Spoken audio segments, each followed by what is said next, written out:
téléspectateurs, merci de suivre les programmes de la télévision Africa, la chaîne du continent. Aujourd'hui, nous recevons sur ce plateau de questions-débat une femme de plume et d'engagement, Madame Khadijatou Faye Wagué, auteure du roman L'inattendu.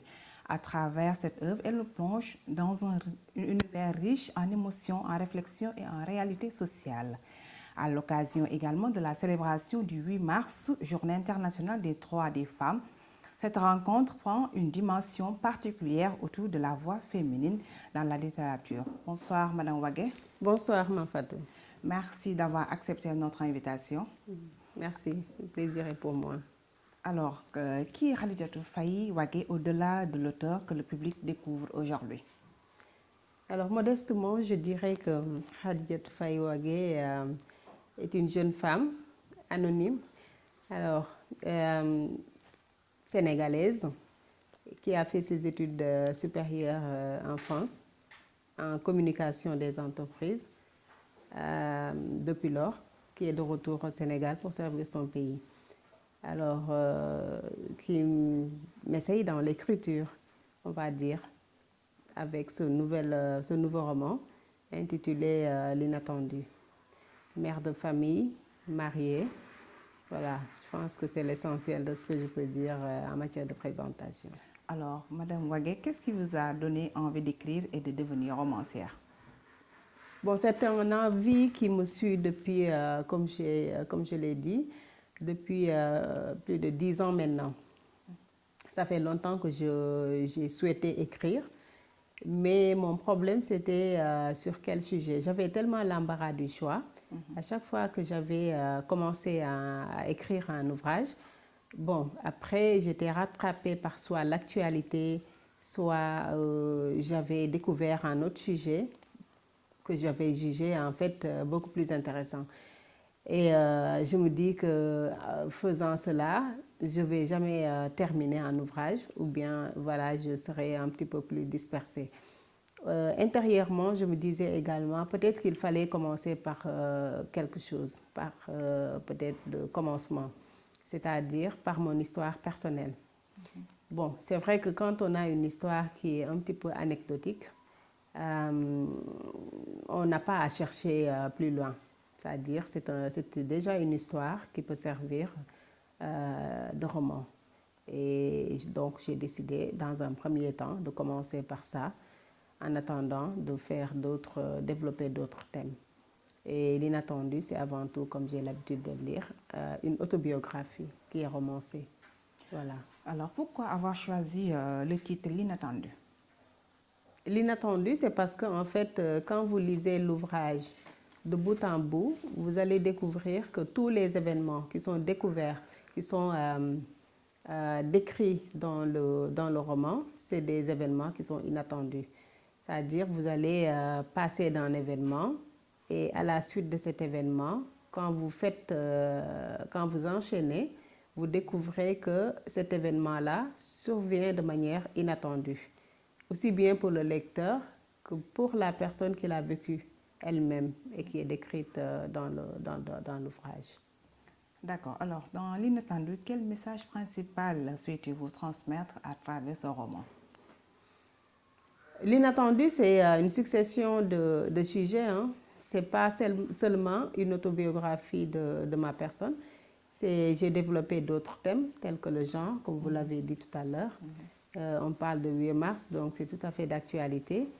Mes études supérieures étant également orientées vers la communication des entreprises. Alors, donc, forcément, j'ai parlé de la communication, surtout de la communication interne. Et j'ai parlé également de nos réalités sociétales, c'est-à-dire les mariages qui sont un petit peu dictés par la famille, soit des mariages qui sont refusés pour des considérations ici dans l'ouvrage, ça a été des problèmes de caste. Donc, j'ai parlé également des projets qui sont refusés par les populations riveraines, ce qu'on appelle le phénomène de NIMBY. Ça également, ça a été un thème que j'ai beaucoup développé dans l'ouvrage. Alors, le personnage principal vous ressemble-t-il d'une certaine manière? Bon, Bon, le personnage principal, comme je l'ai nommé, Alimatou, c'est Khadijatou en fait en réalité. C'est-à-dire, c'est ma vie. C'est moi, Khadijatou, que j'ai nommé ici Alimatou. Donc, ce qui veut dire qu'il me ressemble forcément. Mais comme on a dit, hein, c'est une autobiographie, mais qui n'est pas que autobiographie.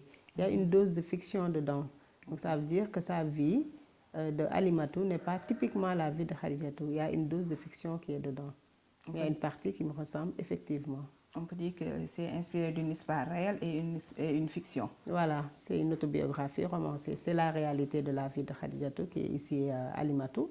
Mais il y a une dose de fiction pour plus de quintessence également, pour rendre plus palpitant l'histoire. D'accord. Aujourd'hui, est-ce qu'on peut dire que ce roman touche particulièrement les lecteurs? Effectivement, c'est un roman parce que quand on dit autobiographie, déjà à chaque fois, ça touche. Parce que c'est la vie réelle de la personne. Et quand on va jusqu'à autobiographier sa vie, ça veut dire qu'on sait que c'est une histoire qui est intéressante. Après maintenant, la dose de fiction, comme je l'ai dit, c'est pour rendre plus palpitant l'ouvrage. Donc forcément, ça va toucher le lecteur. C'est une histoire très captivante. D'accord. On est au mois de mars, le 8 mars, la journée internationale des droits de femmes.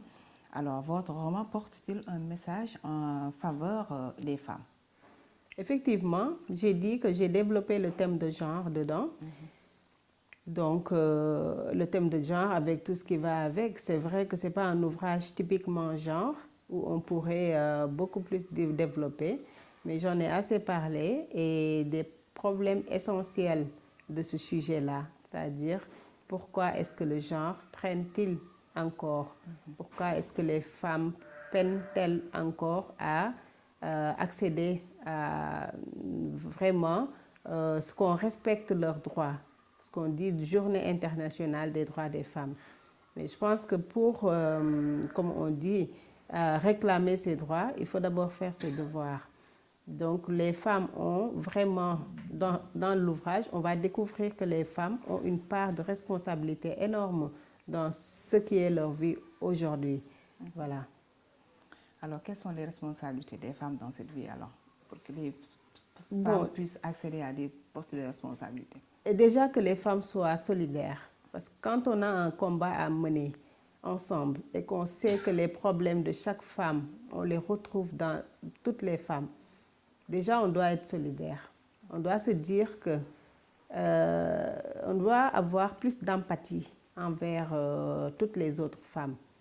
On ne doit pas se marcher sur les pieds. On doit viser vers la même direction.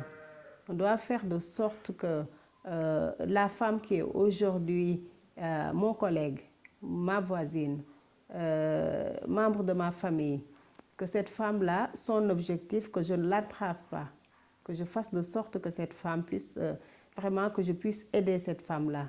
Mais quand on voit que les femmes elles-mêmes, elles ne sont pas solidaires, quand on a un collègue ou bien quand on a quelqu'un de sa famille ou bien une voisine ou bien peu importe quelqu'un, en tout cas une femme comme nous, on essaye d'entraver ses projets au lieu de l'aider. Donc ça également, ça ne fait pas avancer la cause des femmes. Donc ce n'est pas les hommes aujourd'hui qui sont les problèmes pour résoudre les problèmes des femmes, c'est les femmes elles-mêmes. Donc je pense que c'est un point très intéressant et important à vraiment résoudre si on veut vraiment que les femmes puissent aujourd'hui vraiment voir leurs droits respectés et arriver à leur fin. Alors, selon vous, quelle est aujourd'hui la place de la femme dans la littérature africaine aujourd'hui? C'est une place vraiment, c'est une très bonne place.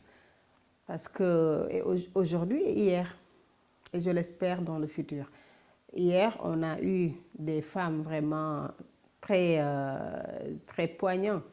Voilà, dans la littérature, on a eu des Mariama Ba, voilà, et on peut en citer plein d'autres, des femmes qui ont marqué la littérature sénégalaise, donc, et africaine même. Aujourd'hui, également, on a des femmes ici au Sénégal et ailleurs qui sont très braves en matière de littérature. Et ça, il faut se rapprocher des maisons d'édition pour voir quel est le volume de présence de ces femmes-là au sein de la littérature sénégalaise et africaine. Ça va des plus jeunes jusqu'aux moins jeunes. Et les thèmes qu'elles développent également, c'est des thèmes qui peuvent développer le pays de manière générale, des thèmes très intéressants. Donc la femme ne joue pas les seconds rôles dans la littérature sénégalaise et africaine. Elles sont bien présentes, elles se battent. Et quand la femme écrit, vous savez, c'est le cœur qui parle. C'est vraiment l'expérience également qui parle. Parce que la femme, c'est la société. La femme, c'est vraiment elle qui est le ministère, comme on a l'habitude de le dire. Tous les ministères d'un gouvernement, la femme joue ces rôles-là. Donc, ce qui veut dire que quand elles parlent, elles doivent être écoutées. À travers les plumes également des femmes, on parle de 8 mars, on retrouve beaucoup la question des droits des femmes. Voilà, les femmes parlent beaucoup de leur cause.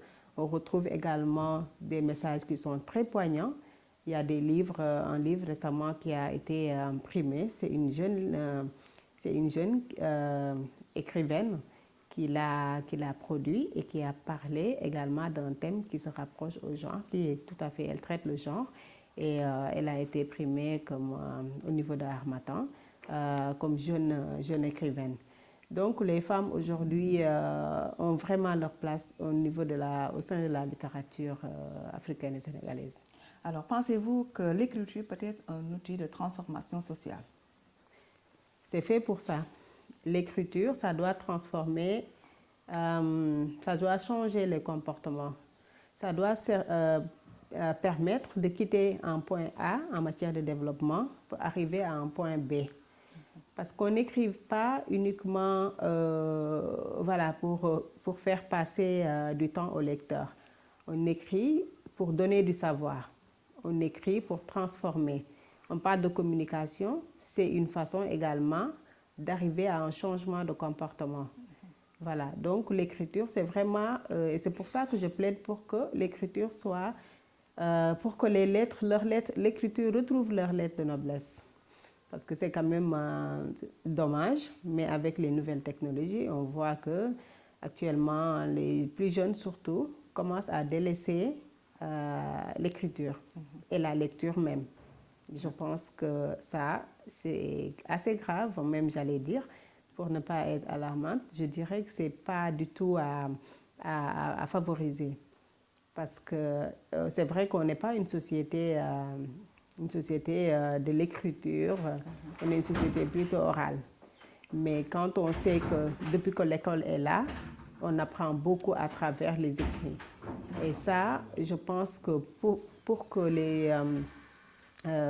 notre société puisse avoir sa présence, c'est-à-dire parler à travers sa propre voix, je pense qu'il faudrait que nous, on écrive. C'est en écrivant, au lieu de lire les écrits des autres, que nous, on arrivera à s'affirmer, à nous affirmer nous-mêmes.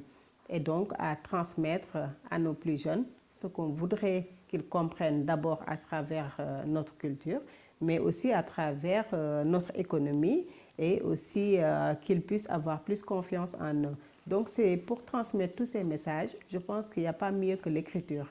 Et donc il faudrait d'abord que l'écriture puisse retrouver ses lettres de noblesse au sein de la société sénégalaise et africaine. Alors selon vous, quelles sont les difficultés que rencontrent les femmes écrivaines dans notre société? Bon, les difficultés, c'est comme les hommes, hein. On partage ces difficultés-là. On partage ces difficultés-là parce que c'est des difficultés qui sont liées, par exemple, ou aller chercher l'information, par exemple. C'est vrai qu'aujourd'hui, c'est un paradoxe. Il y a tellement plus de facilité à avoir l'information, mais en même temps, comment faire pour dénicher le vrai du faux? Donc ça également, c'est un problème. On a tendance peut-être à penser que c'est un atout, mais ça peut être un problème. Parce que quand on va jusqu'à écrire quelque chose, il faudrait que cette chose-là soit vérifiée. Il faudrait que cette chose-là colle avec la réalité. Mais comment faire pour savoir si ça c'est vrai ou pas? Parce qu'il y a tellement de choses qui sont dites, surtout à travers la principale source d'information aujourd'hui de nos jours, qui est Internet. Ça, il faut le dire, c'est quand même une source d'information. Après, il y a aller se ressourcer auprès des plus anciens ou bien auprès des plus informés. Mais tout ça, en tout cas, il faudrait canaliser et vraiment savoir comment dénicher le vrai du faux. Je pense que ça, c'est la principale difficulté pour écrire aujourd'hui. Bon, après, maintenant, difficulté, il n'y a pas réellement si on est quand même doté d'une certaine capacité à pouvoir écrire. Parce qu'écrire, quand même, il faut le dire, s'il n'y a pas que les études, c'est un don. C'est comme dire que je suis dotée par rapport aux mathématiques, je suis mathématicienne. Être littéraire et être capable également d'écrire, ça aussi c'est un don. Donc, c'est des dispositions. Bon, d'abord naturel. Après, il y a le domaine d'études, selon qu'on est littéraire ou pas. Mais en tout cas, il n'y a pas beaucoup de difficultés, hein, si ce n'est que vraiment, il faut savoir où aller chercher ces informations-là pour que ce qu'on dit colle avec la réalité. Et ça, il n'y a pas que les femmes. Ça, c'est aussi bien pour les hommes que pour les femmes. D'accord. Alors, votre œuvre reflète-t-elle certaines réalités sociales au Sénégal ou en Afrique? Oui, ça traite de certaines réalités sociétales, hein, au Sénégal et en Afrique. J'ai dit tantôt que j'ai parlé du mariage. On voit Alimatou quand elle va dire à son père, par exemple, que j'ai un homme que je voudrais épouser. Bon, cet homme-là qu'il a suivi depuis la France et qui quand même était doté de bonnes intentions envers elle et que Alimatou a présenté à son père. D'emblée, son père était d'accord et s'est même réjoui que sa fille puisse se marier. Mais après, il a été réticent et il a fini par donner un non catégorique parce que tout simplement, Alimatou lui a présenté quelqu'un qui ne peut pas accepter du point de vue culturel parce que c'est un casté. Alimatou étant de la lignée des noblesses sérères, de la noblesse sérère, et Gelawar, son père également étant noble, donc, et étant éduqué et a éduqué aussi Alimatou dans les valeurs culturelles sérères. Pour lui, c'est impensable qu'un tel mariage puisse être célébré. Donc ça, c'est un point de la culture tout simplement sénégalaise, sérère et sénégalaise. Donc voilà, et puis aussi quand on voit la vie de Alimatou, comment est-ce qu'elle a été résiliente, comment est-ce qu'elle a accepté cela. Après, bien vrai que Alimatou ait fait ses études supérieures en France, ait eu un master, bien vrai qu'elle a été éduquée également dans la modernité. Le fait qu'elle accepte une telle décision de son père, ça veut dire tout simplement que c'est la culture, elle a accepté ça. Parce que s'il n'y avait pas la présence de la culture et les valeurs culturelles, si elle n'avait pas été éduquée comme ça, Alimatou n'aurait jamais eu à suivre son père parce que quand même vouloir épouser quelqu'un, se dire que j'aime cette personne-là, c'est avec cette personne que je voudrais faire ma vie et que tout simplement on puisse se dire non, tout simplement pour des considérations culturelles, ça, et qu'on l'accepte à un si jeune âge, ça, il faudrait vraiment qu'on ait eu à recevoir une éducation culturelle vraiment solide. Donc, tous ces points-là font que le livre également traite des aspects culturels. Alors, combien de temps avez-vous mis pour écrire L'Inattendu? Ça n'a pas été long, comme on dit, raconter sa vie quand même, c'est pas quelque chose qu'il va falloir aller fouiller ailleurs. Donc on connaît l'histoire, il suffit tout simplement de coucher ça sur du papier. Après maintenant, c'est vrai qu'il y a d'autres thèmes qui ont été développés, mais ces thèmes-là également n'ont pas demandé du temps parce que c'est nos études. Quand je parle du syndrome de Nimby que j'ai largement développé dans l'ouvrage, j'ai fait mon mémoire de Master 2 sur ce point-là, sur ce sujet, le syndrome de Nimby. Donc ça également, je n'ai pas eu besoin quand même d'aller beaucoup rechercher pour pouvoir produire ce chapitre. Après maintenant, communication interne également. C'est vrai qu'après, on se ressource toujours pour voir surtout si ce qu'on a eu à apprendre dans les années un peu plus antérieures colle toujours à la réalité et tout. Mais de manière générale, les connaissances étaient là et qui n'ont pas forcément demandé à ce qu'on aille vraiment fouiller ailleurs. Pas plus que ça en tout cas. Après, il y a eu d'autres thèmes comme le genre et tout, mais comme je l'ai dit, ce n'est pas des thèmes principaux par rapport à l'ouvrage. Donc, bien vrai qu'on a quand même eu à en parler et à en dire l'essentiel. Donc, en tout et tout, il nous a fallu, on va dire, 6 mois pour vraiment boucler cet ouvrage. Et voilà, 6 mois, ce n'est pas énorme pour un ouvrage. Donc, voilà les raisons pour lesquelles. Alors, avez-vous rencontré des blocages pendant l'écriture? Bon, comme tout auteur, bien vrai, même si c'est sa vie qu'on raconte, même si c'est des sujets qu'on maîtrise, on a toujours des blocages parce que, comme on dit, l'écriture, c'est avant tout exprimer ses sentiments. Donc, ça dépend. Ça dépend de quand est-ce que, à quel chapitre, quel est le chapitre qui va me bloquer, soit parce que vraiment c'est l'angoisse de la page blanche, comme on dit, ça tous les auteurs connaissent cela. Soit également c'est un thème qui est un peu plus douloureux et qui vraiment ne nous inspire pas pour qu'on soit productif ce jour-là et qu'il va falloir se poser un petit peu pour reprendre son souffle, soit un autre jour, soit plus tard, pour vraiment écrire comme il faut. Donc ça, tous les auteurs vous diront qu'à tel moment donné de l'ouvrage, ils ont eu à trouver ça, à voir ça. Ce qui veut dire que oui, j'ai eu des blocages. Il y a des chapitres, par exemple, quand j'ai dû les écrire. Par exemple, le chapitre concernant le père Wali, c'était pas facile pour moi.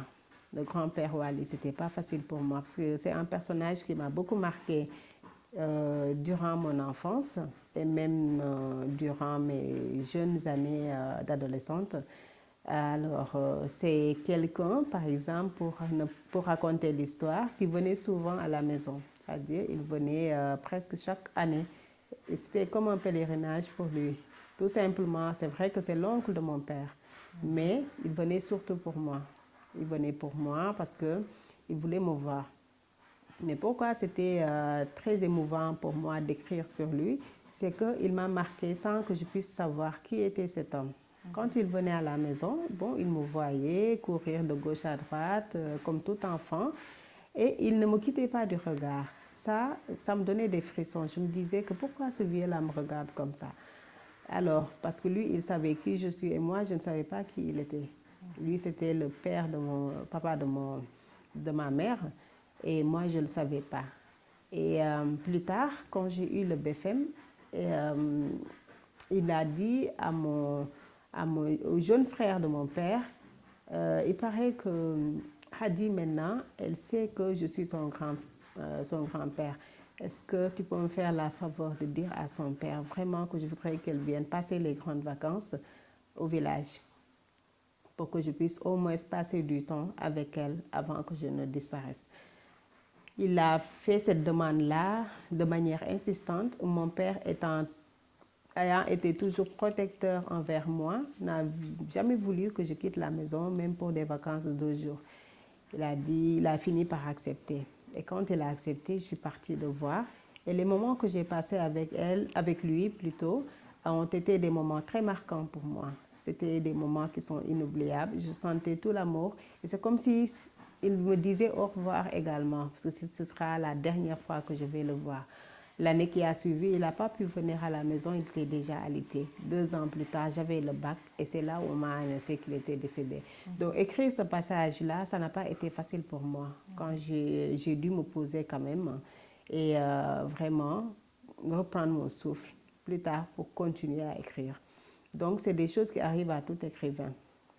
D'accord. Chers téléspectateurs, je rappelle que vous suivez votre émission Questions et débat. Nous recevons sur ce plateau Madame Khadijatou Faye Wagué, auteure du livre L'inattendu. Alors, Madame Wagué, est-ce que vous avez d'autres projets littéraires en préparation? Oui, évidemment. J'ai dit tantôt que j'ai toujours voulu écrire et que mon principal problème, c'était quel serait le sujet que je vais aborder en premier lieu dans un ouvrage.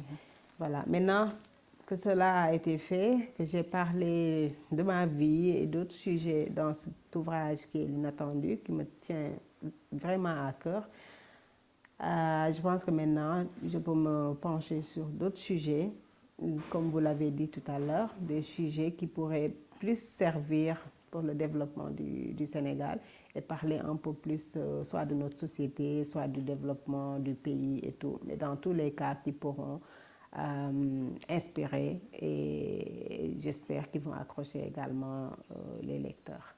D'accord. Quel regard aujourd'hui portez-vous sur l'évolution de la lecture chez les jeunes? J'ai dit tantôt que c'est vraiment alarmant et qu'il faudrait stopper cela. C'est-à-dire, c'est autant les écrivains s'activent à produire des livres, parce qu'ils en produisent de plus en plus quand même. Il faut faire, comme j'ai dit, le tour dans les maisons d'édition pour voir le nombre de livres qui paraissent par année et par mois, pour savoir que vraiment la production, elle est là. Mais est-ce que cette production-là est utilisée? Est-ce que les gens lisent réellement? Je me demande quel est le nombre de personnes qui peuvent aujourd'hui prendre un livre, le lire de bout en bout. C'est devenu quand même rare. Parce que les gens ont d'autres préoccupations. Et c'est des préoccupations qui quand même sont déplorables parce que ça n'apporte pas d'une certaine manière une valeur ajoutée à leur quête de connaissances. Par exemple, Internet nous prend beaucoup de temps. Les gens, quand vous regardez l'historique, le nombre de fois que les gens touchent leur téléphone par jour, moi je pense qu'en une journée, si les gens faisaient autant d'efforts, ils liseraient un livre par jour, tout simplement, parce qu'ils y consacrent beaucoup de temps. En dehors de cela, c'est vrai qu'il y a des activités professionnelles et même ces activités professionnelles aujourd'hui sont un petit peu, payent également les pots cassés de ces contenus Internet. Même au bureau, les gens continuent de regarder le net, etc. Donc, c'est quelque chose qui fait qu'aujourd'hui, vraiment, les gens ne s'intéressent pas vraiment à la lecture, faute de temps. Et ce temps-là, il est tout simplement gaspillé. Et moi, je dis, il n'y a rien de tel que la lecture. Déjà, pour les plus jeunes, ça leur permet de se familiariser avec les mots, d'éviter les fautes. Internet font qu'aujourd'hui, nos plus jeunes, nos enfants, ils produisent un texte d'une page, mais on y retrouve beaucoup de fautes. Et puis également, ça leur permet d'avoir plus de verbes faciles. Ça leur permet également de comprendre, développer leur capacité de compréhension, mais une bonne capacité de compréhension et ne pas tout simplement envahir le cerveau de contenus vraiment qui peuvent même être nocifs parce qu'on ne sait pas sur quoi on tombe quand on est sur le net. Quand on est plus jeune, quand même, je pense que pour vivre sa vie, grandir sainement, c'est plus indiqué de lire un livre que d'être sur le net. Donc voilà, aujourd'hui, c'est quand même dommage, mais il faut le dire, et que le net vraiment, que la lecture aujourd'hui est reléguée quand même au second plan. Okay. Et ça, il faudrait se battre pour que cette pente-là ne soit pas ascendante, quoi. D'accord. Quel message voulez-vous adresser à nos téléspectateurs de la diaspora? Bon, téléspectateur de la diaspora, d'une certaine manière, j'ai fait partie de la diaspora, donc je sais de quoi je parle. Et quand vous lisez également L'Inattendu, vous allez retrouver que la diaspora, surtout estudiantine, elle est vraiment présente dans mes pensées et j'ai écrit sur c'est-à-dire aujourd'hui, on se dit que quand on est de la diaspora, déjà le fait de quitter chez soi, ce n'est pas une facilité, c'est très difficile. Donc, on a une vie qu'il va falloir revoir. Il va falloir s'adapter à une autre culture. Il va falloir également se battre plus que ceux qui sont restés chez eux pour vraiment parce qu'on part à l'étranger pour deux choses. soit pour acquérir des connaissances et soit pour acquérir une fortune. L'un ou l'autre, il faut s'adapter parce que ce n'est pas pareil. Et donc, l'un ou l'autre, les gens ont plus les yeux braqués sur vous. Quand on est chez soi, on peut avoir son petit boulot, on travaille. Les gens peuvent ne pas s'intéresser. Est-ce que vous avez un véhicule? Est-ce que vous avez une maison? Est-ce que vous avez ceci ou pas? Il suffit de quitter chez soi pour aller à l'étranger. Et les gens, déjà, vous calculez combien d'années vous avez fait là-bas. Qu'est-ce que vous avez emmagasiné en termes soit de connaissances ou bien en termes de fortune. Déjà, ça, c'est une pression. Et le fait également de se dire que je travaille là-bas, pas que pour moi. Déjà, dans nos sociétés, quand on travaille, même ici au Sénégal, on est obligé de prendre en charge plusieurs personnes. Mais là-bas, encore plus, parce qu'il y a tellement d'attentes. Toutes ces pressions font que ce n'est pas facile. Donc, je leur demande tout simplement de s'armer plus de volonté et de ne pas baisser les bras. Parce que c'est aussi difficile ici qu'ailleurs. Donc, mais également de savoir qu'est-ce qu'on veut réellement. Voilà, il faut savoir qu'on n'est pas là-bas pour les autres. On est parti, on a laissé son chez-soi, on est parti là-bas et qu'il va falloir qu'au retour, capitaliser tout ça pour que, voilà. Je dis également qu'aux gens qui sont là-bas de penser au retour tout le temps. De penser au retour. Parce que quand on est là-bas et qu'on ne pense pas au retour, ça veut dire qu'on risque de passer sa vie pour rien. Et de passer son temps là-bas pour rien, c'est vrai que ça nous aura permis de vivre quotidiennement et d'entretenir également la famille qui est là. Mais au finish, avec le temps, qu'est-ce qu'on va devenir? Ça, il faudrait également que ces projets-là, que cette diaspora-là puisse se mettre ça en tête et ne pas se laisser submerger par ces émotions-là ou bien par ce trop plein d'attentes des gens qu'on a laissés derrière. D'accord, Madame Wagué. La chaîne panafricaine vous remercie de votre disponibilité. Merci beaucoup. C'est moi qui vous remercie et c'est un réel plaisir, Fatou, de m'être entretenue avec toi. Et en tout cas, c'est une chaîne que j'apprécie beaucoup. Et comme on dit, l'heure n'est plus au cloisonnement des frontières, mais au décloisonnement. Donc, c'est une chaîne qui peut vraiment servir à l'Afrique. Et son contenu, je l'apprécie beaucoup. Merci. Okay. Chers téléspectateurs, merci d'avoir suivi votre émission Ces questions à débattre. Je vous donne rendez-vous prochainement avec une autre personnalité.